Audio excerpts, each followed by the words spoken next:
చెడు బుద్ధి పుట్టినప్పుడు ఎలా పోగొట్టుకోవాలి, దాన్ని కొనసాగించద్దు. అలాగా చెడుని తెలుస్తుంది కదా నీకు, చదువుకుందుకు వచ్చావు. ఈ ప్రేమ వ్యవహారాలు ఏంటి ఇక్కడ? అందుకని గువ్వలచనుడు చెబుతున్నాడు ఆ శతకం, చెడు బుద్ధి పుట్టింది వదిలేయి, గొడవ చేయకు. మళ్ళీ మనం ఏం చేస్తామంటే ఈ పిల్లల్లో ఉండే లోపం పక్కవాడితో చెబుతాడు, రే నాకు ఏంట్రా ఈ మధ్య ఇలా అనిపిస్తుంది, వాడితో ఎందుకు నీకు డిస్కషన్.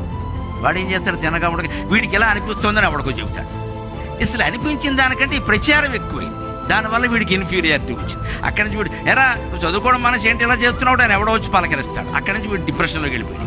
దీని నుంచి మొత్తం తప్పించుకునే ఉపాయం మన ప్రాచీన సాహిత్యం చెబుతోంది. చెడు బుద్ధి పుట్టినప్పుడు స్టడీ చేయక మాట్లాడకు, ఎవరికి చెప్పకు, నీకు తెలుసు కదా చెడు ఆలోచన.